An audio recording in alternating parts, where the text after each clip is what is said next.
السلام علیکم ورحمۃ اللہ وبرکاتہ۔ الحمد للہ نحمده ونستعینه ونستغفره ونؤمن به ونتوکل علیہ ونعوذ باللہ من شرور انفسنا ومن سیئات اعمالنا من يهده الله فلا مضل له ومن يضلله فلا هادی له ونشهد ان لا الہ الا اللہ وحدہ لا شریک له ونشهد أن محمدا عبده ورسوله أما بعد أعوذ بالله من الشيطان الرجيم بسم الله الرحمن الرحيم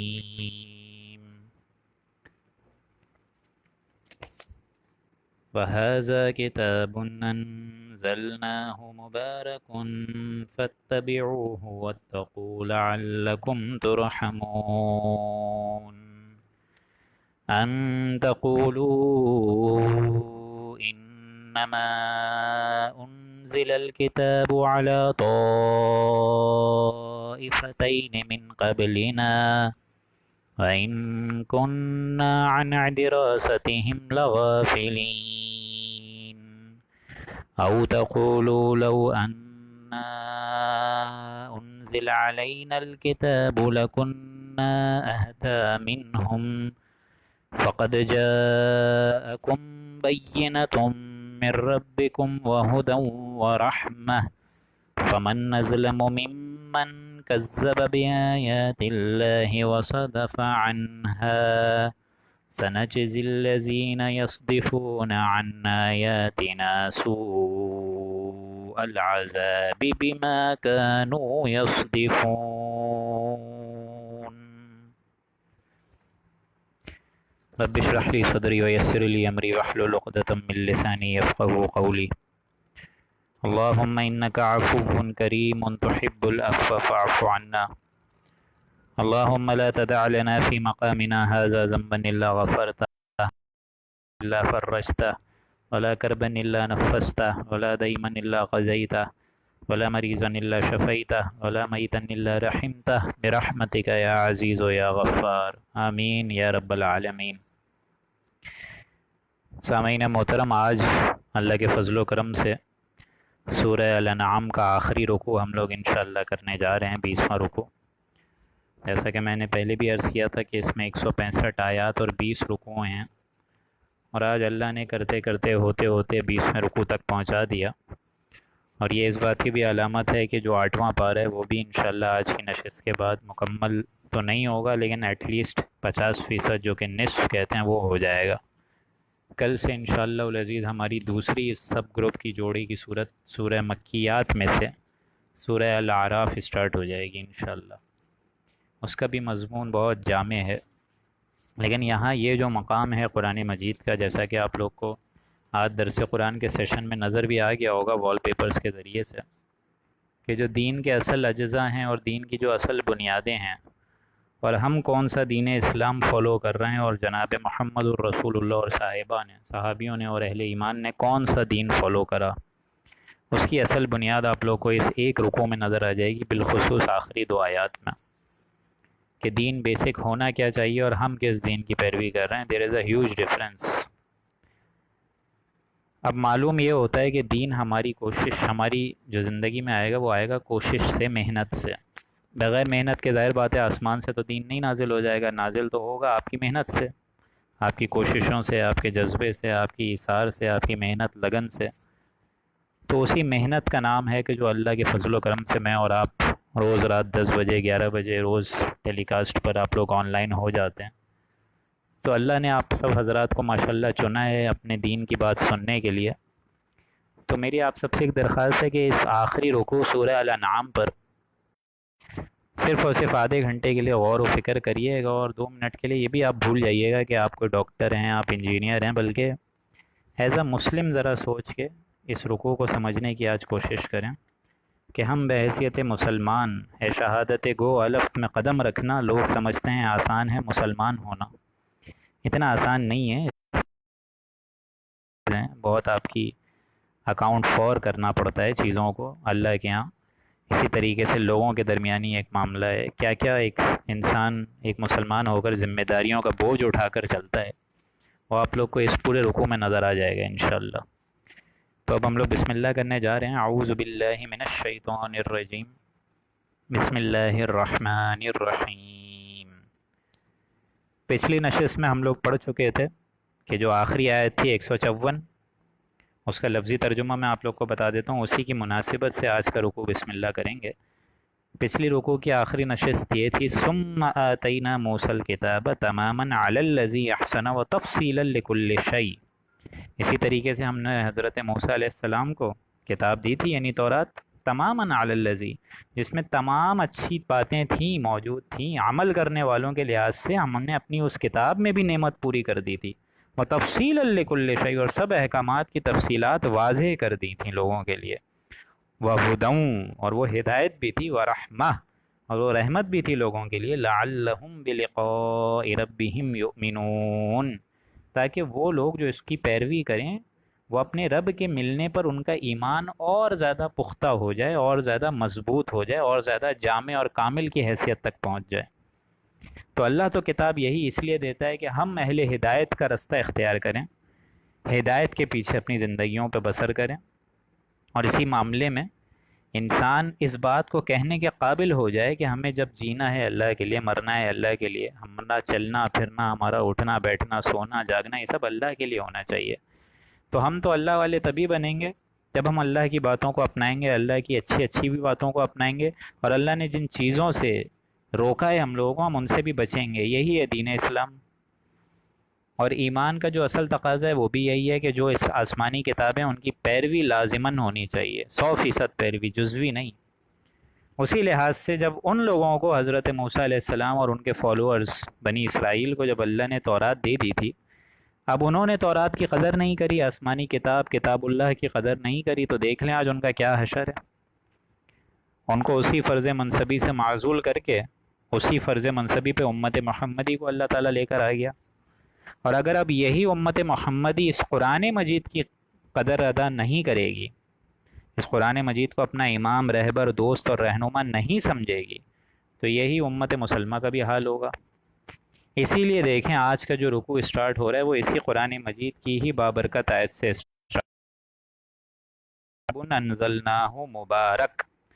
اور اب یہ قرآن ایسی کتاب انسانوں ہم نے تمہارے درمیان ڈال دی ہے، بھیج دی ہے، نازل کر دی ہے، بڑی خیر اور برکت والا بنا کر، مبارکن، یعنی بہت بابرکت کتاب ہے۔ اس کو آپ لوگ ماشاءاللہ تقریباً پچھلے 3-4 مہینے سے ہر رکوع پڑھنے کے لیے جستجو اور تجسس کے ساتھ روز 10 بجے 11 بجے آن لائن ہوتے ہیں، تو یہ اپنے آپ میں ایک منہ بولتا ثبوت ہے کہ یہ مبارک کتاب ہے، مبارکن۔ ایک مضمون جو ہے اس کو 1000 اینگل سے، 1000 زاویوں سے، 1000 اعتبارات سے کھل کھل کر بتایا گیا ہے، مبارکن۔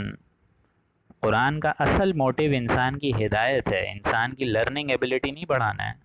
یہ قرآن مجید کوئی تاریخ کی کتاب نہیں ہے، یہ قرآن مجید ایک یاد دہانی ہے، یاد دہانی کہ جو ہم لوگ بھول چکے ہیں، جس اللہ سبحانہ و تعالیٰ نے ہمیں پیدا کرا اس کی ملاقات کو ہم بھول چکے ہیں، اس کی یہ یاد دہانی ہے، ریکال ہے، وزٹ ہے، یہ ریکال وزٹ ہے، ریویژن ایکسرسائزز ہیں یہ، مبارکن۔ تو یہ بڑی بابرکت کتاب شے اس میں موجود ہے، دنیا کی تمام نعمتیں ایک طرف، اور اللہ تعالیٰ نے یہ نعمت جو تم کو دی ہے اس کا معیار اور اس کا مرتبہ بہت بالا تر ہے ان تمام چیزوں سے جو تم جمع کر کے اور کما رہے ہو۔ لیکن اس کا تقاضا کیا ہے پھر؟ فَاتَّبِعُوا، نمبر 1 اس کا اتباع کرو، اس کے پیچھے اپنے آپ کو لگاؤ، اس کو اپنا امام اور رہبر سمجھو، اس کو اپنا دوست اور گائیڈ سمجھو، تب یہ قرآن مجید اثر انداز ہوگی۔ اگر تقریر، علمی بحث اور صرف اپنی جودراہٹ اور جوہر منوانا، اپنی تقویت کا اور اپنی تقوی کا روب جھاڑنا، یہ اگر خباثتیں اندر ہیں موجود، تو یہ قرآن مجید آپ لوگوں پر، مجھ پر کبھی بھی افیکٹ نہیں کر سکتا۔ فَاتَّبِعُوا، نمبر 1 اس کا اتباع کرو، اس کو سمجھو، غور کرو، سوچو کہ تم اپنی زندگیاں کہاں لگا رہے ہو، اس کو اپنا امام سمجھو۔ تو قرآن تو میرا اور آپ کا امام تبھی بنے گا جب ہم آج کی رات فیصلہ کر لیں کہ ہمیں اپنی جتنی زندگی رہ گئی ہے وہ اس کے پیچھے لگانی ہے، تب بنے گا نا امام، ایسے تھوڑی بنے گا۔ واتقوا، اور پھر ڈرو اللہ کی نافرمانی سے، اللہ کی معصیت سے، اللہ تعالیٰ کے حکم کو پس پشت ڈالنے سے، اللہ کے حکم کی نافرمانی سے، ان تمام چیزوں سے، باطل عقیدوں سے، شرکیہ انداز سے، ان ساری چیزوں سے بچو۔ واتقوا لعلکم ترحمون، تاکہ تم پر رحم کیا جا سکے۔ دنیا پر بھی تم پر رحم ہو جائے گا جب تم اللہ کی دی ہوئی ہدایت کے پیچھے اپنے آپ کو لگاؤ گے، اللہ تعالیٰ دنیا میں بھی درگزر کا معاملہ کرے گا، اور جب تم اللہ کے پاس چلے جاؤ گے مر کر، اور بعد سے بعد الموت ہوگا اور وہ ملاقات کا عظیم دن رونما ہوگا جس کو قیامت کہتے ہیں، تو اللہ تعالیٰ وہاں بھی تم پر رحم فرمائے گا، جس دن عرش کے سائے کے علاوہ اور کوئی سایہ انسانوں کو دستیاب نہیں ہوگا۔ ذات باری تعالیٰ سے امید ہے کہ وہ مجھے، آپ کو، ہم سب کو انشاءاللہ اپنے سائے میں، اپنی جوار رحمت میں انشاءاللہ جگہ دے گا انشاءاللہ۔ لیکن اس کا تقاضا کیا ہے؟ پہلے اتباع، پھر اس کا تقوی، دل کے اندر تقوی موجود ہو۔ جب تک لیڈر کی عظمت کا ہی نہیں احساس ہوگا تو آپ لیڈر کو کبھی فالو نہیں کریں گے۔ لیڈر کا تقوی ہونا ضروری ہے۔ اسی طریقے سے اللہ سبحانہ و تعالیٰ کی ذات کا بھی تقوی ہونا ضروری ہے ایک، لیکن یہ تقوی معاذ اللہ کوئی ایسی چیز نہیں ہے کہ ڈر جانا انسان کسی شے کو دیکھ کے جس طرح ڈر جاتا ہے، نہیں۔ ایک ڈرنا یہ بھی ہوتا ہے کہ انسان، اولاد جو ہے، وہ اپنے باپ سے بھی تو ڈرتا ہے، اپنی ماں سے بھی ڈرتا ہے، اپنے عزیز و اقارب سے بھی ڈرتا ہے کہ کہیں میں ان کی کوئی خلاف ورزی نہ کر دوں، ان کی باتوں کو میں پسے پشت نہ ڈال دوں۔ لَكُمْ تُرْحَمُونَ، تاکہ تم پر رحم کیا جا سکے۔ اب آگے جو آیت آ رہی ہے وہ بہت سخت آیات ہیں قرآن مجید کی، اور دیکھیں یہ بالکل وہی انداز ہے سورہ مائدہ جیسا جو ہم لوگ پڑھ چکے ہیں۔ سورہ مائدہ میں بھی یہی باتیں آئی تھی نا، ان تقولوا، کہ انسانوں، اے بنی اسرائیل، کہیں تم یہ نہ کہو کہ ہمارے پاس کوئی بشیر اور نذیر تو آیا ہی نہیں، ہمارے پاس تو یا اللہ تو نے کوئی رسول بھیجا ہی نہیں، ہمارے پاس تو یا اللہ تو نے بشارت دینے والا اور خبردار کرنے والا کوئی بھیجا ہی نہیں،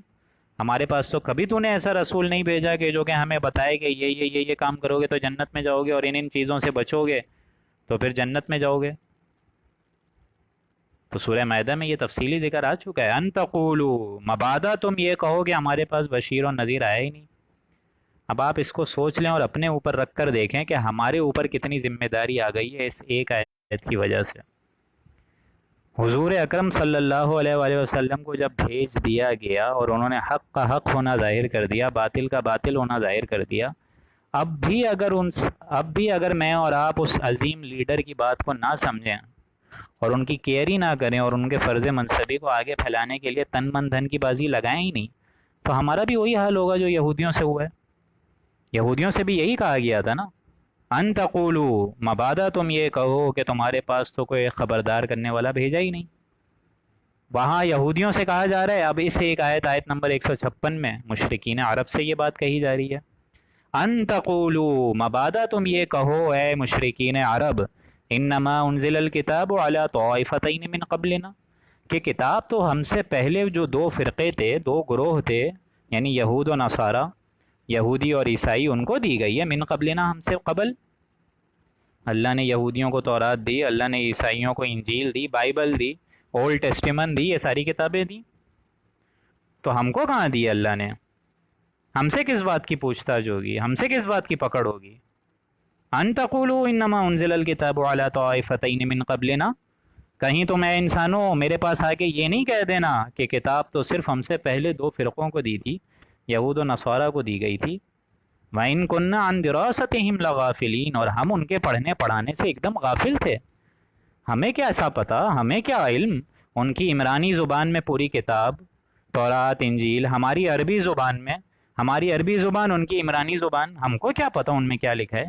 لہٰذا ہم پر تو کسی بات کی حجت ہوتی ہی نہیں ہے قائم، ہم پر کیا مواخذہ، ہم پر کیسی پکڑ، ہم سے کیسی پوچھ تاچھ، ہمارے اوپر کیسی ذمہ داری۔ او تقولوا، مبادا اے انسانو، یا تم یہ کہو، لو انا انزل علینا الکتاب لکنا اہدی منہم، کہ اگر ہم پر اللہ تعالیٰ کو ایک کتاب نازل فرماتا تو ہم ان سے بھی زیادہ حق پر ہوتے، ہم سمجھتے پھر اللہ کی کتاب کو، ان بے وقوفوں نے تو تورات انجیل کی قدر ہی نہیں کری۔ اگر ہمیں اللہ تعالیٰ کتاب دیتا، ہم بتاتے کتاب اللہ کی قدر کیسے ہوتی ہے، ہم سمجھاتے پھر کتاب اللہ کو کیسے مانا جاتا ہے، ہم سمجھاتے پھر کتاب اللہ کو کیسے اپنایا جاتا ہے اور کیسے اس کے پیچھے اپنے آپ کو لگایا جاتا ہے، ہم بتاتے، ان بے وقوفوں نے تو قدر نہیں کری۔ مبادا تم یہ کہو کہ کتاب نازل ہوئی تھی ان پر، اگر ہم پر اس جیسی کتاب نازل ہوتی منہم تو ہم تو ان سے زیادہ حق پر ہوتے، سیدھے راستے پر ہوتے۔ اب آگے جواب دیکھیں اللہ کی طرف سے آ رہا ہے، فقد جاءکم بینۃ من ربکم، سو اے انسانوں کان آنکھیں سب پھاڑ کے کھول کے سمجھ لو اور سن لو کہ اب آ چکی ہے، فقد جاءکم بینہ، کہ تمہارے پاس اپنے رب کی طرف سے اب آ چکی ہے بینہ، وہ واضح ہدایت اب تم پر آ چکی ہے۔ اور یہ بینہ کیا ہے؟ آخری پارے میں سورہ بینہ میں اس کا ذکر ہے، رسول من اللہ یتلو صحفا مطہرہ فیہا کتب قیمہ، کہ وہ رسول اللہ ہیں جو کہ تم کو اللہ کی واضح ہدایت اور آیات پڑھ کر سمجھا رہے ہیں، سکھا رہے ہیں، اور اس کے پیچھے تم لوگوں کو لگوا رہے ہیں۔ رسول من اللہ یعنی قرآن مجید اور حضرت محمد مصطفیٰ صلی اللہ علیہ وآلہ وسلم وفدا آباؤنا وازواجنا، یہ دونوں شخصیتیں، یہ دونوں ذات مل کر بینہ بناتی ہے، سیدھا راستے کی طرف رہنمائی کرنے والی دو عظیم الشان ہستیاں، ایک قرآن مجید خود اور ایک جناب محمد الرسول اللہ، جس کے بارے میں حضرت عائشہ نے فرمایا کہ جب صحابی نے فرمایا، پوچھا کہ حضرت محمد مصطفیٰ صلی اللہ علیہ وآلہ وسلم کے اخلاق کے بارے میں ہمیں بتائیے، تو حضرت عائشہ نے اسٹریٹ فارورڈ انداز میں یہ بولا کہ آپ لوگ کیا قرآن مجید نہیں پڑھتے؟ Quran itself is a logical evidence of Hazrat Muhammad مصطفیٰ صلی اللہ علیہ وآلہ وسلم، کس طرح ان کا شخصیت کا پہلو، کیا ان کو کرنا پسند تھا، کتنا حد تک ان کے اندر لوگوں کے لیے جھکاؤ تھا، یہ سب آپ کو قرآن مجید میں ہی نظر آئے گا آگے چل کر انشاءاللہ۔ تو یہاں اللہ تعالیٰ کیا بول رہا ہے؟ فقد جاءکم بینۃ من ربکم، تو لوگوں اب آنکھیں کان ناک سب کھول کے سن لو، اس بات کو ذہن نشین کر لو کہ آ چکی ہے تمہارے رب کے پاس ایک واضح کتاب بینہ تمہارے رب کی طرف سے، وہدی ورحمہ، اور اس کے اندر ہدایت بھی ہے اور رحمت بھی ہے، ہدایت کاملہ، حیات ضابطہ، مکمل زندگی، مکمل ہدایت کا راستہ صرف اس قرآن مجید میں، اور آپ کو نہ انیٹمی میں ملے گا، نہ فزیولوجی میں، نہ بائیو کیمسٹری، دنیا کے کسی علوم اور کسی تدریس میں وہ بات ہے ہی نہیں جو قرآن مجید میں ہے، کیونکہ یہ ساری کتابیں انسانوں کی بنائی ہوئی ہیں، لیکن یہ کلام ذات باری تعالیٰ سے آئے، اور یہی ذات باری تعالیٰ کی طرف سے بھیجا ہوا کلام اسی ذات کے تار کو چھیڑتا ہے جو ہمارے اندر ودیت کی گئی ہے، اور وہ ہے روح ربانی۔ معلوم یہی ہوتا ہے کہ ہماری روح کا جو سورس اور اس قرآن مجید کا جو مابدہ حیات ہے، منبع حیات ہے، سورس ہے، وہ ذات باری تعالیٰ ہے، جس کی وجہ سے ہماری روح جو ہے تھوڑی موٹیویٹ ہوتی ہے۔ ورحمہ، اور یہ رحمت ہے، یہی رحمت بن جائے گی ان اہل ایمان کے لیے جنہوں نے اہل ایمان کے تقاضوں کو پورا کرتے کرتے درجہ احسان تک پہنچ کر اللہ کی ملاقات کے امید میں بیٹھے ہوئے ہیں۔ ورحمہ، رحمت ہے یہ ان لوگوں کے لیے۔ فمن اظلم ممن کذب بآیات اللہ، سو اس شخص سے زیادہ ظالم اور کون ہوگا، ممن کذب بآیات اللہ، جو اللہ کی آیات کو جھٹلائے، اللہ کی آیات کو ٹیڑھ نکالے اس میں سے، وَصَدَفَ عَنْهَا، اور اس سے نہ صرف خود روکے بلکہ دوسروں کو بھی روکے، اس سے کنی کترائے، روح گردانی کرے۔ آج بھی لوگ کر رہے ہیں روح گردانی۔ اول تو یہ ہے کہ آیات کو ڈائریکٹ جھٹلائے جا رہے ہیں اللہ کی۔ اللہ تعالیٰ نے جب لکھا ہوا ہے وَحَلَّ اللَّهُ الْبَيْعَ وَحَرَّمَ الرِّبَا، کہ اللہ نے حلال کیا ہے تجارت کو، کاروبار کو، اور حرام مسلمان ہیں، اٹ سیلف مسلمان ہیں جو سود کاروباری میں لگے ہیں، سودی کاروبار میں۔ تو اللہ کا کلام تو یہ ہے، اللہ کا فتویٰ تو یہ ہے، اللہ کا فتویٰ یہ ہے وَقُولُوا قَوْلًا سَدِيدًا، سیدھی سیدھی بات کہو، اسٹریٹ فارورڈ انداز سے، انصاف پر مبنی بات کہا کرو۔ لیکن آج کتنے لوگ ہیں جو انصاف کو ترجیح رکھتے ہیں، انصاف کو ترجیح دیتے ہیں؟ کتنے لوگ ہیں جو سیدھی سچی بات کرتے ہیں؟ پورا آدھا ملک پاکستان جو ہے وہ تو جھوٹوں پر لگا ہوا ہے، جھوٹی گواہی دی جا رہی ہے۔ بڑا ہم لوگوں نے لکھ دیا 63 کے آئین کے مطابق کہ no legislation can be done in repugnant to the Quran and Sunnah, اور اس کے نیچے ساری حرام خوریاں بھی چل رہی ہیں، سود خوریاں بھی چل رہی ہیں، جوئے بازی بھی چل رہی ہے، افسر شاہی بھی چل رہی ہے۔ وہی قوم جو ہے وہ قومیت، لسانیت اور فرقہ واریت اور تعصبات میں ڈوب گئی ہے اور باقاعدہ بٹ گئی ہے۔ لیکن یہاں اللہ تعالیٰ بتا رہا ہے کہ اس سے شخص سے زیادہ ظالم اور کون ہوگا جو کہ اللہ کی آیات کو جھٹلائے۔ ہم یہ نہیں کہتے کہ یہ اللہ کی کتاب نہیں ہے، ہم یہ کہتے ہیں کہ یہ اللہ کی کتاب ہے، اللہ ہی کی طرف سے نازل ہوئی ہے۔ لیکن ہمارا عمل دیکھیے، کیا اس قرآن مجید کو تم نے سمجھا؟ اس کو پڑھا؟ کبھی غور و فکر کرا؟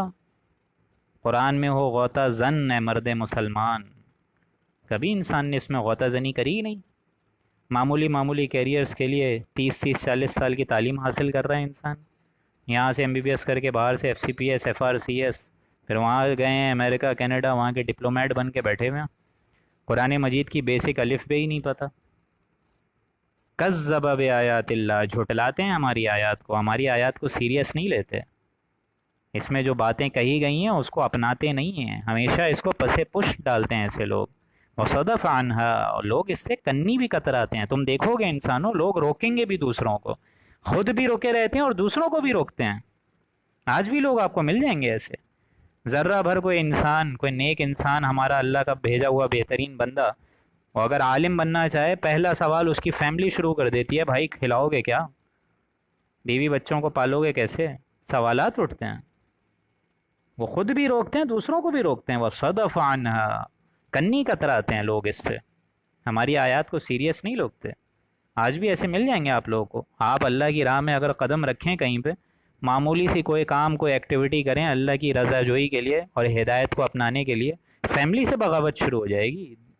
باقی باتیں تو بعد میں ہوں گی، باقی لوگ آپ کو بعد میں ملیں گے،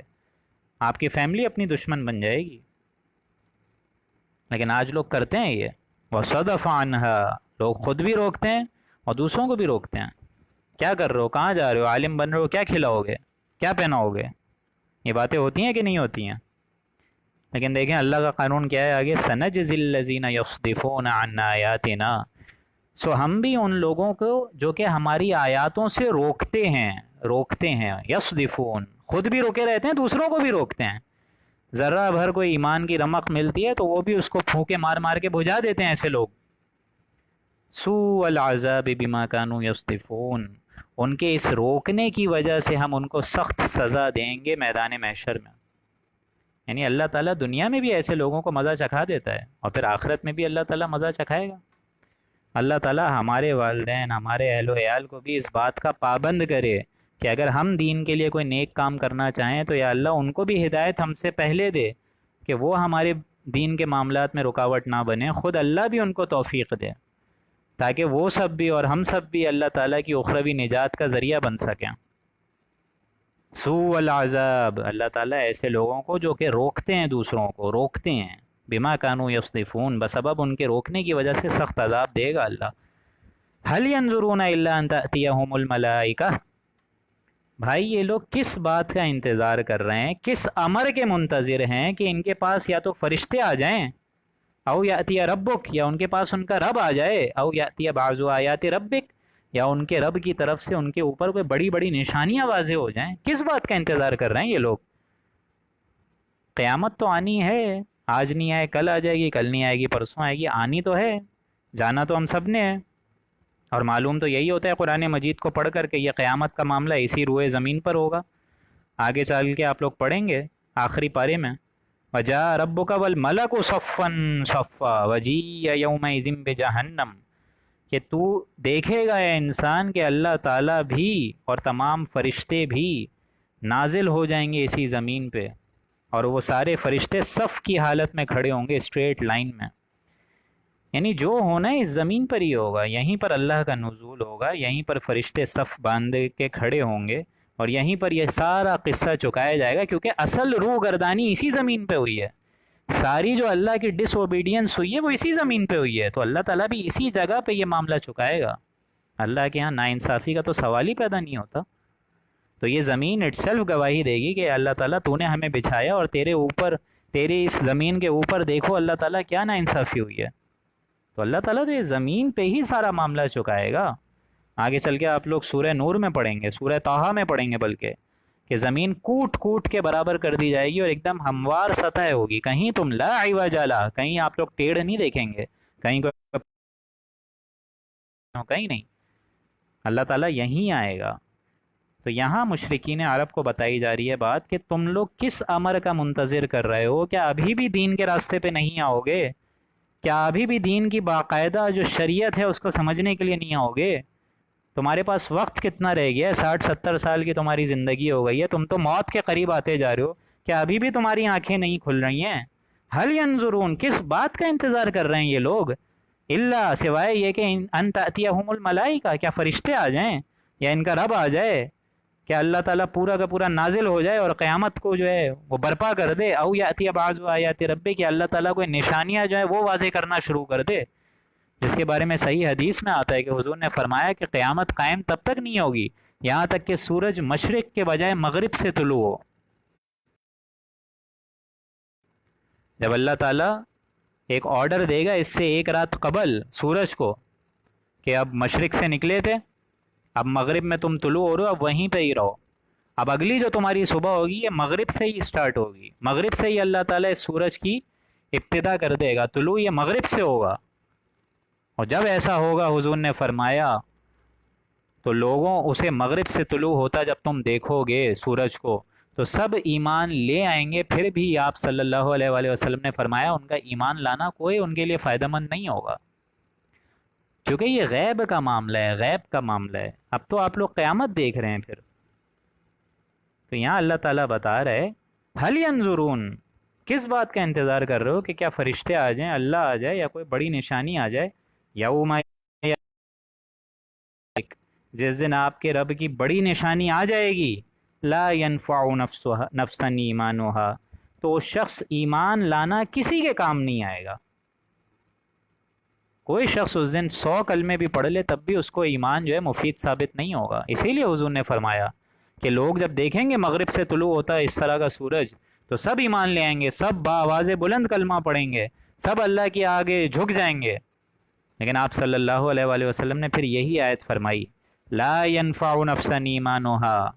کہ کسی شخص کا اس روز اس گھڑی ایمان لانا کوئی فیضیاب ہوگا ہی نہیں۔ لم تکن آمنت من قبل، جو اس سے پہلے ایمان نہیں رکھتا تھا، کیونکہ غیب کا معاملہ ہے، امتحان کا وقت ابھی ہے، ایمان لانے کا معاملہ تو یہاں تک ہے جب تک جان میں جان باقی ہے۔ جب قیامت رونما ہو جائے گی، اللہ تعالیٰ موت غالب کر دے گا، موت آپ پر ہم پر آ جائے گی،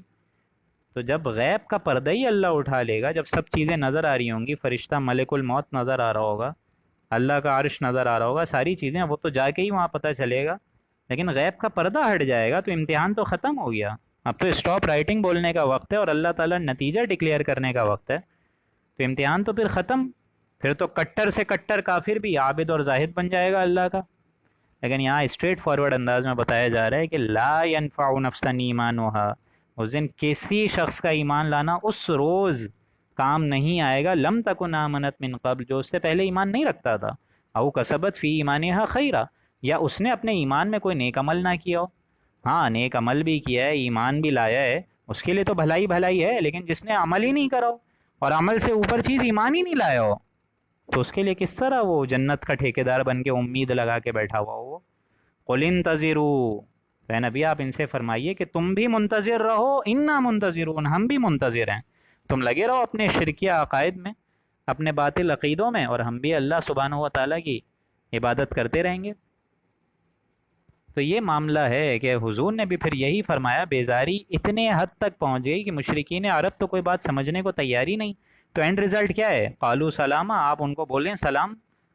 آپ اپنے راستے پہ، ہم اپنے راستے پہ، آپ بھی انتظار کریں ہم بھی انتظار کرتے ہیں، دیکھتے ہیں، تیل دیکھو، تیل کی دھار دیکھو، پھر ہم بھی دیکھیں گے کہ جنت کا مستحق کون ہوا اور کون جو ہے وہ نار کا مستحق ہوا، آگ کا مستحق ہوا۔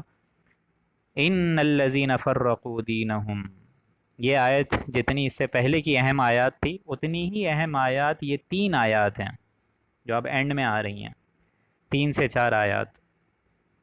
ان الذین فرقوا دینہم، بے شک جن لوگوں نے اپنے دین کو ٹکڑے ٹکڑے کر دیا، فرقہ واریت میں لگ گئے،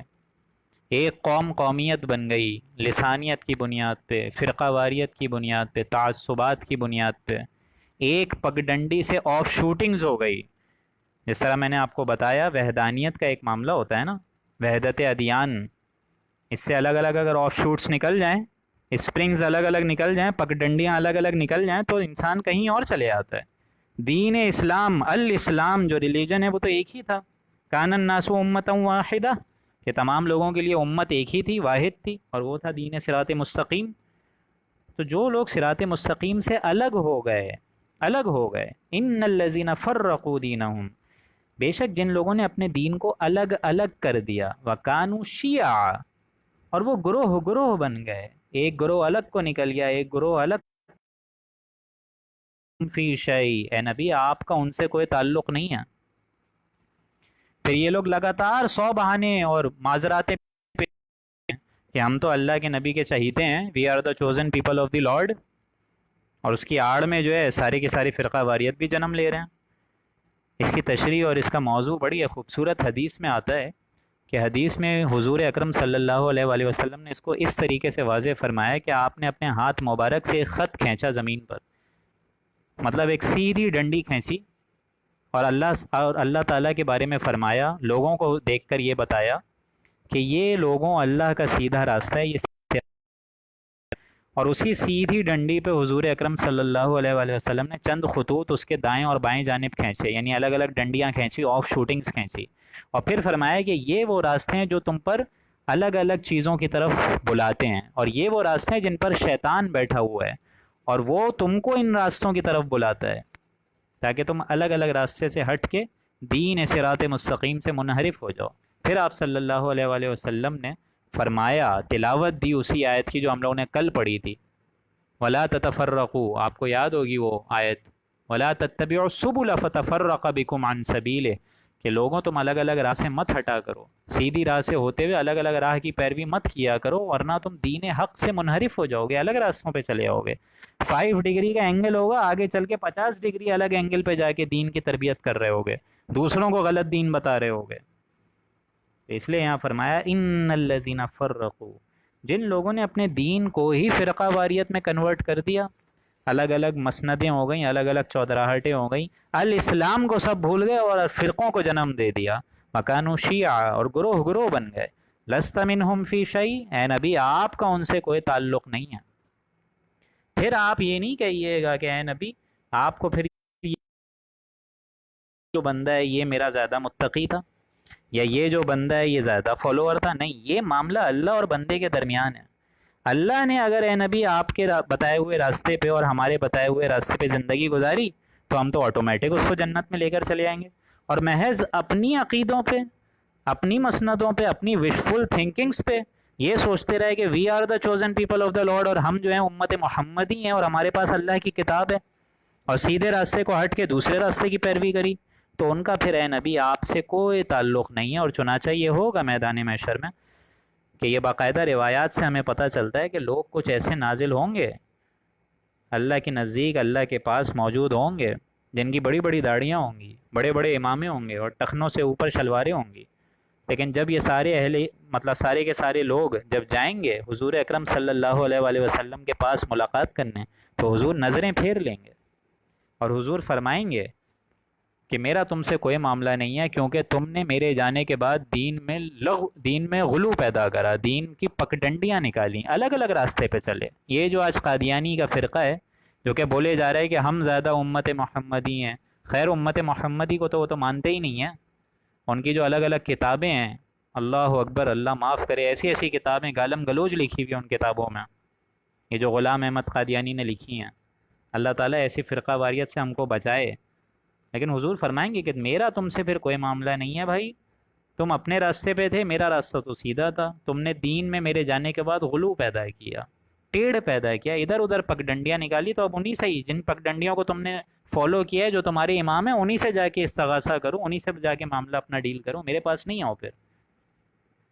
ان الذین فرقوا، بے شک جن لوگوں نے اپنے دین کو الگ الگ کر دیا، وکانوا شیعا، گروہ بن گئے، لست منہم فی شیء، اے نبی آپ کا ان سے کوئی تعلق نہیں ہے، اسٹریٹ فارورڈ کیٹیگوریکل ڈینائی، انما امرہم الی اللہ، ان کا معاملہ تو اللہ کے حوالے ہے، ثم ینبئہم، پھر اللہ ان کو بتا دے گا، کیا کیا تم نے، کیا کیا ابو جہل نے، کیا کیا ابو لہب نے، اللہ تعالیٰ بتائے گا ساری باتیں، ثم ینبئہم، تم جو الگ الگ پگڈنڈیاں نکال کے بیٹھے رہے، اللہ بتائے گا، ایک ایک عمل اللہ تعالیٰ گنوائے گا، بما کانوا یفعلون، ان تمام اعمال کا جائزہ دلوائے گا تم سے، ان تمام معاملوں کو ایک ایک کر کے گنوائے گا، بما کانوا یفعلون، جو تم کرتے رہے تھے دنیا میں، جو تمہیں ہم نے 50-60 سال زندگی دی، جو تم الگ الگ فرقہ واریت میں رہے نا، اور تم نے ہمارے اس بندے محمد کو نہیں دیکھا صلی اللہ علیہ وآلہ وسلم، ان کے راستے کی پیروی نہیں کری، تو آج میں گنا رہا ہوں، اللہ تعالیٰ بتائے گا پھر کہ تم کس کس غلط عقیدے میں رہے۔ من جاء بالحسنۃ فلہ عشر امثالھا، تو جو شخص نیک کام کرے گا، بھلائی کا کام کرے گا، خیر کا کام کرے گا، حسنہ کا کام کرے گا، فلہ عشر امثالھا، اس کا درجہ 10 حصہ ملے گا، اس کو ایک حصہ نہیں 10 حصہ ملے گا۔ اور یہ اللہ کا فرض، اللہ تعالیٰ کا ایک احسان عظیم ہے، واللہ یضاعف لمن یشاء، اللہ تعالیٰ تو یہاں سمجھانے کے لیے بول رہا ہے 10 حصہ دے گا، اس سے پہلے سورہ بقرہ میں ہم پڑھ چکے ہیں کہ اللہ تعالیٰ 7 گنا بھی دے گا، 700 گنا بھی دے گا، 1000 گنا بھی دے گا۔ چنانچہ قرآن مجید سے ہمیں معلوم ہوتا ہے کہ کچھ ایسے صدقات ہیں، خیرات ہیں، فطرات کے معاملات ہیں جو اللہ تعالیٰ 10 نہیں 1000 گنا دے گا۔ یہ تو سمجھاتے ہوئے ایک بات بتائی جا رہی ہے۔ ومن جاء بالسیئہ، اور جو شخص برا انصاف لے کر آئے گا، برا کام لے کر آئے گا، بدی لے کر آئے گا، گندگی اٹھا کے لے کر آئے گا ہمارے پاس، فلا یجزا الا مثلہا، تو اس کو اس کے برابر ہی کی جزا دی جائے گی، برابر ہی کی سزا دی جائے گی۔ وہم لا یظلمون، اور اس پر کوئی ظلم نہیں ہوگا۔ یہ اللہ کا احسان عظیم ہے دوستوں، کہ ہمارے اندر دل میں اگر کسی بھائی کے لیے ایک نیک نیتی آئے، آپ فرض کریں اپنی بہنوں کے بارے میں سوچتے ہیں، وراثت کے بارے میں اچھا سوچتے ہیں، اور یہ سوچتے ہیں کہ میں اپنی بہن کا زیادہ حق ادا کر دیتا ہوں، تو اگر بھلے آپ وہ حق ادا نہ کر سکیں لیکن آپ کے دل میں تو نیت تھی، اللہ سبحانہ و تعالیٰ تو اتنی عظیم ذات ہے کہ اس دل کی نیت پہ بھی آپ کو ثواب دے دے گا۔ ہاں، اگر آپ کے دل میں شر تھا لیکن وہ شر آپ نے ادا نہیں کرا، نہ زبان سے، نہ قول سے، نہ فعل سے، نہ عمل سے، تو اللہ تعالیٰ اس کی سزا نہیں دے گا، وہ دلی جذبات کو اللہ تعالیٰ درگزر انشاءاللہ فرمائے گا۔ یہ اللہ کا احسان ہے کہ برائی پہ اللہ تعالیٰ اتنی ہی سزا دے گا، اور اگر نیکی کما کے لائیں گے انشاءاللہ ہم لوگ، آپ لوگ انشاءاللہ سارے، تو اس کا 10 گنا بڑھا کے دے گا، 10 نہیں تو 7 گنا، 700 گنا، 1000 گنا، 10,000 گنا، یہ اللہ کے اذن پہ ہے، اس میں خلوص نیت چیک کی جائے گی۔ پھر اب آ گئی وہ دو عظیم الشان آیات جو کہ اس سورہ مبارکہ کا کنکلوڈنگ ہے، سمجھ لیجیے عمود ہے، بیسک مرکز ہے، اور یوں سمجھیے کہ خلاصہ ہے، سمری ہے۔ کاش کہ اللہ تعالی ہم میں سے ہر ایک کو یہ توفیق دے کہ یہ کہنے کے ہم لوگ مستحق بنے ہیں، اور ہم کہیں گے تبھی جب اللہ کی راہ ہدایت کو ہم اختیار کریں گے۔ اب سورہ انعام 20 رکوعوں پر ختم ہونے جا رہی ہے، اور یہاں ایک آیت بھی آپ لوگ کو یا ایھا الذین آمنو نہیں نظر آئے گی کہ اے ایمان والوں، بلکہ خطاب اب یہاں سے حضور اکرم صلی اللہ علیہ وآلہ وسلم سے ہو رہا ہے، اور حضور سے خطاب کا مطلب ہے مجھ سے اور آپ سے بھی ہو رہا ہے۔ اب تمام اہل ایمان کو مخاطب کر کے اللہ فرما رہا ہے حضور کے تھرو، قل، کہیے اے نبی آپ کہیے، اننی ہدانی ربی الی صراط مستقیم، کہ مجھ کو میرے رب نے ایک سیدھا راستہ بتایا ہے، ایک دم یکسو ہو کر سیدھا، صراط مستقیم، دیناً قیما، جو ایک قائم دائم دین ہے، جو کہ ایک مستحکم دین ہے، جو کہ ایک مضبوط دین ہے، جو کہ ایک دم اینڈ آف لیونگ فیتھ کے لیے ایک دم واضح دین ہے، ملت ابراہیم حنیفہ، جو کہ ملت ہے ابراہیم علیہ السلام کی، اور وہ تھے یکسو، وہ مشرک نہیں تھے، بلکہ انہوں نے بھی وہی راستے کی اتباع کری جو اللہ نے ان کو بتائی۔ تو میں بھی، حضور اکرم بھی تو یہی کہہ رہے ہیں، میں بھی اسی راستے کی اتباع کر رہا ہوں۔ دین اسلام تو شروع سے لے کے اینڈ تک ایک ہی رہا ہے، وما کان من المشرکین، اور حضرت ابراہیم مشرک نہیں تھے۔ یہ دین کی تعلیم جو ہے شروع سے لے کے اینڈ تک سارے انبیاء کی دعوت اور تبلیغ کا اصل فرض منصبی یہی رہا ہے کہ اسلام کو فالو کرو، اللہ کو اپنا وحدت، اللہ کو اپنا جو ہے معبود برحق سمجھو۔ چنانچہ حضور اکرم صلی اللہ علیہ وآلہ وسلم سے بھی یہ آیت فرمائی گئی کہ مجھے انہی احکام کا حکم دیا ہے کہ سب سے پہلے میں مانوں جو اللہ تعالیٰ مجھے بتا رہا ہے۔ جس طرح اے انسانوں میں تم کو ڈرا رہا ہوں، میں اپنی نفس کو بھی ڈراتا ہوں اس بات کو کہتے ہوئے کہ اللہ کی پکڑ بہت سخت ہے۔ دوسرے مقام پر اللہ تعالیٰ نے فرمایا ہے حضور کو کہ اے نبی، ہم نے آپ سے پہلے جتنے بھی نبی بھیجے سب کو یہی وحی کی کہ میرے سوا کوئی معبود نہ ہو، بس میری عبادت کرو۔ سورہ انبیاء کی آیت نمبر 25 ہے یہ۔ اسی طریقے سے اسلام کے بارے میں آتا ہے، جب اللہ تعالیٰ نے انہیں کہا اسلم، حضرت ابراہیم علیہ السلام کو، حضرت ابراہیم نے بھی کیا فرمایا؟ اسلمت لرب العالمین، کہ بے شک اللہ تعالیٰ میں اب آپ کا مطیع اور فرما بردار ہوں، میں فرما بردار ہو گیا۔ یہ سورہ بقرہ میں ہم پڑھ چکے ہیں۔ اسی طریقے سے حضرت ابراہیم اور حضرت یعقوب علیہ السلام نے بھی اپنی اولاد کو یہی وصیت فرمائی تھی، فلا تموتن الا وانتم مسلمون، سورہ بقرہ کی آیت نمبر 132، کہ تمہیں موت اسلام پر ہی آنی چاہیے اور کسی حالت میں موت نہیں آنی چاہیے۔ حضرت یوسف علیہ السلام فرمائی سورہ یوسف آیت نمبر 101 میں، توفنی مسلمہ، کہ مجھے اللہ تعالیٰ اسلام کی حالت میں ہی دنیا سے اٹھانا۔ حضرت موسیٰ علیہ السلام نے اپنی قوم سے یہی دعا مانگی سورہ یونس آیت نمبر 84 میں، فعلیہ توکلوا ان کنتم مسلمین، اگر تم مسلمان ہو تو اللہ ہی پر بھروسہ کرو۔ اپنی قوم کو خطاب کرتے ہوئے انہوں نے یہ فرمایا۔ حضرت عیسیٰ علیہ السلام کے حواریوں نے کہا واشہد باننا مسلمون، سورہ مائدہ کی آیت نمبر 111 میں، کہ اسی طرح وہ بھی، تمام انبیاء اور ان کے مخلص پیروکار نے بھی اسلام کو ہی اپنایا۔ تو جس میں توحید الوحیت ہوگی، اللہ کی وحدانیت کو اپنانے کی ایک جستجو ہوگی، اس کو تو اسٹریٹ فارورڈ اللہ تعالیٰ سبحانہ و تعالیٰ کی اسٹریٹ فارورڈ آیات ایک دم لبیک کی طرح وہ جائے گا، اس پہ فالو کرے گا۔ دیناً قیما ملت ابراہیم حنیفہ، وہ تو ایک دین ہے مستحکم، سیدھا سیدھا دین ہے، ابراہیم کا فالو کردہ دین ہے حنیفہ، جو کہ ایک دم حنیف تھے، یکسو ہو کے ہماری عبادت کرتے تھے، وما کان من المشرکین، وہ مشرک نہیں تھے۔ قل، دیکھیں دوسرا قل آ گیا ہے نبی، پھر کہیے ان سے، ان صلاتی و نسکی و محیای و مماتی للہ رب العالمین، کہ میری نماز، میری ساری عبادت، میرا جینا، میرا مرنا، یہ سب کا سب صرف ذات باری تعالیٰ کے لیے ہے، للہ رب العالمین، جو تمام جہان والوں کا پالنے والا ہے، تمام جہان والوں کا پالنے والا ہے۔ کاش کہ یہ کہنے کی مجھے اور آپ کو اللہ تعالیٰ ہمیں توفیق دے دے، ہم اس بات کو کہنے کے مستحق ہو جائیں، ہم اس بات کو کہنے کے قابل ہو جائیں، یہ طے کر لیں کہ جینا ہے تو اللہ کے لیے جینا ہے، مرنا ہے تو اللہ کے لیے مرنا ہے۔ اسی طریقے سے چلنا ہو، پھرنا ہو، اٹھنا ہو، بیٹھنا ہو، اللہ کے لیے کرنا ہے۔ ہماری نماز، قربانی، زندگی، یہاں تک کہ ہماری موت صرف اللہ تعالیٰ کے لیے ہونی چاہیے۔ ٹھیک ہے، زندگی کی ضروریات ہے، اس سے میں تھوڑی روک رہا ہوں، اس کے لیے آپ وقت لگائیں، اب ظاہر بات ہے پیٹ ہے وہ تو کمانا تو ہے ہی، اسی طریقے سے دنیا کے کچھ تقاضے ہیں، شادی کرنی ہے، شہوت کا تقاضا ہے، اس کو بھی پورا ہے کرنا ہے، شادی کے ذریعے سے کرنا ہے۔ یہ ساری دنیاوی تقاضوں کو پورا کرنے کے لیے اپنا وقت لگاؤ، بے شک لگاؤ، لیکن آپ کو یہ اختیار حاصل ہے کہ مجھ سے آپ کانٹراڈکٹ کریں، مجھ سے آپ اختلاف رائے پیش کریں اپنی، لیکن میرا تو فتویٰ یہی جائے گا اس بارے میں کہ اپنی ساری انرجیز، اپنی ساری رمق، اپنی جسم کے ایک آخری سیل تک کو اللہ کی راہ کے لیے لگا دیجیے۔ زندگی کی ضروریات ہیں، معلوم ہے ہم لوگوں کو، لیکن معلوم تو ہونا کہ یہ زندگی کی ضروریات سیکنڈری ہے، اور دین کو اصل ضمیمہ نہ سمجھو، مطلب دین کو ضمیمہ بنایا ہوا ہے اور دنیا کے سارے تقاضے پورے ہیں، اور جب پوچھیں انسان کے دین میں کوئی خدمت کری تو بھائی ہمیں تو دین میں کام ہی نہیں کرنے کا موقع ملتا، ہمیں تو اللہ نے کبھی توفیق دی ہی نہیں، یہ سارے معاملات شروع نہیں کرو پھر، بلکہ معلوم ہو کہ اصل چیز دین ہے، اور دنیا ساری کی ساری کم لگے تم لوگوں کو۔ اپنی ساری انرجیز، اگر ذہانت ہے تو اس قرآن مجید کو بیان کرنے پہ لگاؤ، اور اگر اللہ نے کوئی طلاقت لسانی دی ہے تو خرچ کرو اس قرآن مجید کو بیان کرنے پہ، اس کی عظمت کے لیے تن من دھن لگاؤ، ابھی وقت ہے۔ جب زندگی اللہ تعالیٰ لے لے گا، پھر اللہ تعالیٰ اپنے قاعدے قانون میں بہت سخت ہے، پھر اللہ تعالیٰ وہاں اپنے حساب سے فیصلہ کرے گا۔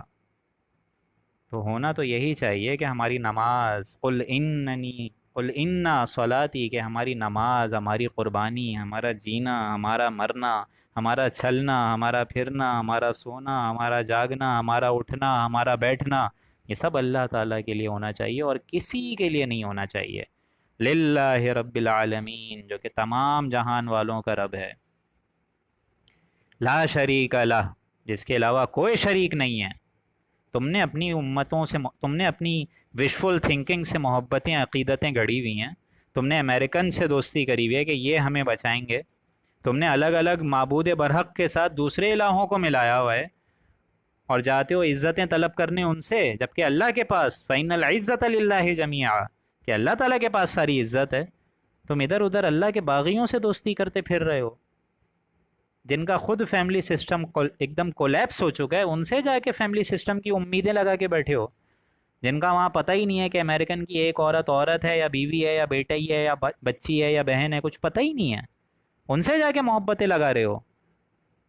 لا شریک لہ، اللہ کے علاوہ کسی کو شریک مت کرو، اللہ ہی تمہارا معبود ہے، اس کا کوئی شریک نہیں ہے۔ وَبِذَٰلِکَ أُمِرْتُ، اور مجھ کو تو اسی بات کا حکم ہوا ہے۔ یہ کہنے والے کون ہیں؟ نبی صلی اللہ علیہ وآلہ وسلم۔ تو سوچیں میں اور آپ کہاں کھڑے ہوں گے؟ وَأَنَا أَوَّلُ الْمُسْلِمِينَ، اور میں سب ماننے والوں سے پہلا ماننے والا ہوں، پہلا مسلم، پہلی بات کو ایگری کرنے والا اور مطیع و فرما بردار، سر تسلیم خم کرنے والا میں خود ہوں۔ کہنے والے کون ہیں؟ جناب محمد الرسول اللہ۔ کاش دوستوں، کاش یہ کہنے کا اللہ تعالی ہم لوگوں کو مستحق بنائے۔ قل، تیسرا ایک لفظ آ گیا، کہیے نبی آپ ان سے، اغیر اللہ ابغی ربا، کہ کیا میں اللہ کے علاوہ کسی اور کو اپنا رب بناؤں؟ یہ وہی انداز ہے، دیکھیں سرچنگ کوسچن، جس طرح میں نے آپ کو بتائی تھی پہلے بات، کہ انسان آنکھوں میں آنکھیں ڈال کے سوچتا ہے اور دوسری پارٹی کو غور کرنے پہ مجبور کرتا ہے کہ کیا واقعی تم یہ سمجھتے ہو کہ اللہ کے علاوہ بھی کوئی معبود ہے؟ آپ خود بتائیے نا، آپ کے اندر سے یہ جواب آئے گا، ہرگز ایسا ہو ہی نہیں سکتا۔ قل، اے نبی ان سے فرمائیے، اغیر اللہ ابغی ربا، کہ میں اللہ کے علاوہ کسی اور کو اپنا رب بنانے کے لیے تلاش کروں، ڈھونڈوں پھروں؟ وَهُوَ رَبُّ كُلِّ شَيْءٍ، حالانکہ وہ تو تمام مالک ہے تمام چیزوں کا،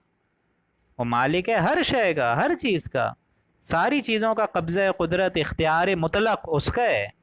تو میں کسی اور کے آگے کیوں گڑ گڑاؤں؟ کسی اور کو اپنا حاکم کیوں سمجھوں؟ کسی اور کو اپنا ولی، مددگار، پشت پناہ کیوں سمجھوں؟ وَلَا تَكْسِبُ كُلُّ نَفْسٍ إِلَّا عَلَيْهَا، اور جو شخص بھی کوئی بھی عمل کرتا ہے وہ اپنے لیے ہی کرتا ہے، إِلَّا عَلَيْهَا، یعنی تم نے نیکی کمائی ہوگی تو میدان محشر میں تمہیں ہی اس کی جزا ملے گی، کسی اور کو تو نہیں ملے گی۔ اور تم نے اگر کوئی گناہ کمایا ہے تو اس کی سزا بھی تم کو ہی ملے گی اور کسی کو تو نہیں ملے گی۔ یعنی ہر ایک کو اپنی گٹھری وہاں پہ خود ہی اٹھانی ہے۔ ڈاکٹر بشرا نے خود اٹھانی ہے، ڈاکٹر سائمہ نے خود اٹھانی ہے، ڈاکٹر صبا نے خود اٹھانی ہے، ڈاکٹر شارق نے خود اٹھانی ہے، ثانیہ نے خود اٹھانی ہے، مہوش نے خود اٹھانی ہے۔ ہر ایک نے اپنی گٹھری وہاں پہ خود ہی اٹھانی ہے۔ نہ میں آپ کے وہاں کام آؤں گا، نہ آپ میرے کام آئیں گے، نہ اولادیں ماں باپ کے کام آئیں گے، نہ ماں باپ اولاد کے کام آئیں گے۔ نفسی نفسی، وہی لفظ یہاں آ گیا، کل نفس الا علیہا، ہر شخص کو تو اپنی لگی ہوئی ہوگی۔ یہاں پہ صرف ایک ہستی ہے جناب محمد الرسول اللہ، جو کہ وہاں پہ بھی کہہ رہے ہوں گے یا رب امتی امتی۔ جب نفسی نفسی کا ایک ہنگامہ ہوگا تو ایک آپ کو پیاری خوبصورت سی آواز آئے گی اس میدان محشر میں، اور میں اور آپ انشاءاللہ پلٹ کے دیکھیں گے تو وہ کائنات کی افضل ترین ہستی کھڑے ہوئے آپ سب کو نظر آئیں گے، اور وہ ہوں گے ہمارے پیارے آقا جناب محمد الرسول اللہ صلی اللہ علیہ وآلہ وسلم، جن کی عظیم ترین کوششوں کی وجہ سے ہمیں یہ قرآن مجید مل گیا، جن کی عظیم الشان محنتوں کی وجہ سے اور اسٹرگل کی وجہ سے، 23 برس کی محنت شاقہ کی وجہ سے ہمیں یہ قرآن مل گیا۔ اگر یہ قرآن ہمیں نہیں ملتا تو ہم کس کے دروازے پہ جا کے بھیک مانگتے، کس کا دروازہ کھٹکھٹاتے، کس کے آگے جا کے پوچھتے؟ وَلَا تَكْسِبُ كُلُّ نَفْسٍ إِلَّا عَلَيْهَا، کوئی شخص جو بھی عمل کرے گا وہ اپنے لیے کرے گا۔ وَلَا تَزِرُ وَازِرَةٌ وِزْرَ أُخْرَىٰ، اور کوئی بوجھ اٹھانے والا دوسرے کا بوجھ نہیں اٹھائے گا اس دن، ہر ایک کو اپنے اعمال کی گٹھری خود ہی اٹھانی ہوگی۔ ثُمَّ إِلَىٰ رَبِّكُمْ مَرْجِعُكُمْ، پھر تم سب کا لوٹنا اپنے رب کے پاس ہوگا، فَيُنَبِّئُكُمْ، اور وہ بتائے گا، گن گن کے بتائے گا، بِمَا كُنتُمْ فِيهِ تَخْتَلِفُونَ، جس چیز میں تم اختلاف کرتے رہے۔ سمجھے کہ یہی لوگ اہل ہدایت پہ ہیں، اہل حق پہ ہیں، کیا معلوم تمہارا فرقہ کون سا تھا؟ ہے جستجو الگ الگ ان لوگوں کی، ان کی منزلیں الگ الگ ہوں گی، لیکن اللہ تعالیٰ ان سب کو بتا دے گا، کیونکہ آؤ گے تو میرے پاس ہی نا۔ فَيُنَبِّئُكُمْ بِمَا كُنتُمْ فِيهِ تَخْتَلِفُونَ، اور تم کو جتا دے گا جس چیز میں، جس امر میں تم اختلاف کرتے رہے تھے۔ دین تو اسلام سیدھا سیدھا آیا تھا جناب محمد الرسول اللہ کی طرف سے، تم نے دین میں پگ ڈنڈیاں کر دیں۔ وَهُوَ الَّذِي جَعَلَكُمْ خَلَائِفَ الْأَرْضِ، اور وہ اللہ تعالیٰ ایسا ہے جس نے تم کو زمین میں اختیار بخشا، خلیفہ بنایا، یعنی حضرت آدم علیہ السلام کو خلافت جو دی، ان کی تسلسل سے ہم سب کو خلافت ملی۔ یعنی اللہ کو جو شخص حاکم مان لے، معبود مان لے، تو یہ سارے بندے تو اللہ کے خلیفے بن جاتے ہیں۔ اور اسی اعتبار سے بھی خلیفہ ایک اور مزیت کہ اللہ تعالیٰ نے طرح طرح کی قوموں کو ہلاک کرا، اس کے بعد امت محمدی کو ایک عظیم الشان انقلاب کے ذریعے سے وجود بخشا۔ تو اللہ تعالیٰ نے تو امت کے بعد امت، امت کے بعد امت ہم کو کھڑا کر دیا۔ تو اللہ تعالیٰ تو وہ اللہ ہے خلائف فی الارض، اللہ فی الارض، اللہ تعالیٰ نے زمین میں تم کو اختیار دیا ہے، باطل نہیں ہے یہ تخلیق، عبث نہیں ہے، نتیجہ نکلے گا، اس نتیجے کے لیے اللہ تعالیٰ نے تمہیں اختیار رائے بھی دیا ہے، صاحب اختیار ذات ہو تم کو اتنی گھٹیا شے نہیں ہو کہ بس اٹھا کے پھینک دیا جائے، نتیجہ نکلے گا اس کا، اور نتیجہ یا تو خیر میں نکلے گا یا بدی میں نکلے گا۔ ورفع بعضکم فوق بعض، اور ایک دوسرے سے رتبہ تم کو بلند کر دیا، قوم عاد کے بعد قوم سمود کو اٹھا دیا، قوم سمود کے بعد قوم لوط کو اٹھا دیا، اس طرح ہوتے ہوتے اب تم کو اٹھا دیا ہے۔ لیکن یہ کیا کیوں ہے؟ درجات لیبلوکم فیما آتاکم، تاکہ تم کو آزمائے، جانچے، پرکھے، دنیا تو ہے آزمائش کی جگہ، فیما آتاکم، جو چیزیں تم کو دی گئی ہیں ان چیزوں میں تم کو آزمائے، کیا کیا دیا ہے اللہ نے ہم کو، کیا کیا نہیں دیا ہے، بلکہ یہ کہنا چاہے گا، کسی کو علم دیا ہے، کسی کو ذہانت دی ہے، کسی کو جسمانی صحت دی ہے، کسی کو صلاحیت جسمانی دی ہے، کسی کو حسن جسمانی دیا ہے، کسی کو اچھا بنا دیا ہے، کسی کو خوبصورت بنا دیا ہے، کسی کو اتنا خوبصورت نہیں بنایا ہے، کسی کو جسمانی صحت دی ہے، کسی کو بیمار کر دیا ہے، کسی کو علم دیا ہے، کسی کو بیوقوف بنایا ہے، کسی کو صلاحیات دی ہیں، کسی کو نہیں دی ہیں، یہ کیوں کیا اللہ نے؟ لیبلوکم فیما آتاکم، تاکہ تم کو آزمائے جانچے پرکھے۔ اگر کسی کو علم دیا ہے تو دیکھیں گے کہ قرآن مجید پہ صرف کر رہا ہے یا اپنی دولت کمانے کا اس کو ذریعہ بنایا ہوا ہے۔ کسی کو جسمانی صحت دی ہے تو دیکھیں گے کہ شکر کرتا ہے کہ نہیں کرتا ہے۔ کسی کو اگر بیماری دی ہے تو دیکھتے ہیں کہ صبر کرتا ہے کہ نہیں کرتا ہے، یا اللہ کے خلاف الٹی سیدھی باتیں کرنا شروع کر دے۔ کسی کو حسن دیا ہے تو اس حسن کا تقاضا ادا کرتا ہے کہ نہیں کرتا ہے۔ کسی کو اگر اتنا حسن نہیں دیا ہے تو اس پہ صبر کرتا ہے کہ نہیں کرتا ہے۔ یہ آزمائش کی جگہ ہے، یہ امتحان کی جگہ ہے۔ ان ربک سریع العقاب، بے شک آپ کا رب سزا دینے میں بھی بہت جلدی اختیار کرے گا، سزا بھی بہت فوراً دے گا۔ لیکن میدان محشر میں یہاں اللہ تعالیٰ اگر پکڑنے پہ آ جائے ہر ایک کو تو زمین پہ تو کسی انسان کو نہ چھوڑے، لیکن اللہ نے ایک قاعدہ بنایا ہوا ہے کہ لگے رہو اسی میں ہی لگے رہو، کھاؤ پیو، کلو وتمتعوا، کھاتے رہو انجوائے کرتے رہو یہاں تک کہ ہمارے پاس تو آ جاؤ گے۔ ہم تو تمہیں ڈھیل اس لیے دے رہے ہیں تاکہ گناہوں میں اضافہ کرتے رہو تم، اور ہم سمجھ رہے ہیں یہاں ہم کامیاب ہو رہے ہیں۔ لیکن اللہ اس دن کہے گا ان ربک سریع العقاب، اللہ تعالیٰ آپ کا رب جو ہے اے نبی بہت جلد ہے سزا دینے والا بھی، وَإِنَّهُ لَغَفُورٌ الرحیم، اور وہ واقعتاً بڑی مغفرت کرنے والا بھی ہے اور بڑی مہربانی کرنے والا بھی ہے۔ لیکن اہل ایمان کو ہی وہ حق حاصل ہوگا کہ اللہ تعالیٰ ان پر رحم کرے۔ اللہ تعالیٰ سے دعا ہے کہ اللہ تعالیٰ ہم سب کو میدان محشر کی سختیوں سے، ہولناکیوں سے محفوظ رکھے۔ اللہ تعالیٰ اس عرش کے سائے میں ہم کو جگہ دے کہ جس دن اور عرش کے سائے کے علاوہ اور کوئی سایہ ہی نہیں ہوگا، اور اللہ تعالیٰ ہم سب پر بھی جس طرح یہاں فرما رہے کہ لغفور الرحیم، مغفرت بھی کرے اور ہم سب پر اپنا رحم خاص بھی فرمائے، اپنی شان غفاری سے ہمارے تمام کوتاہیوں کو درگزر فرما دے۔ اللہ سے دعا ہے کہ اللہ تعالیٰ مجھے اور آپ کو عمل کرنے کی توفیق عطا فرمائے۔ یہاں پہ ڈاکٹر ماہین آپ کو ایک خوبصورت حدیث آج کی رکوع کے مناسبت سے سمجھائیں گی۔ السلام علیکم۔ حضرت ابو ہریرہ رضی اللہ تعالیٰ عنہ فرماتے ہیں اللہ کے رسول صلی اللہ علیہ وسلم نے ارشاد فرمایا، اللہ تبارک و تعالیٰ ارشاد فرماتا ہے کہ میرا بندہ مجھ سے جو توقع رکھتا ہے اور جیسا گمان اس نے میرے متعلق قائم کر رکھا ہے ویسے ہی مجھے پائے گا۔ جب وہ مجھے یاد کرتا ہے تو میں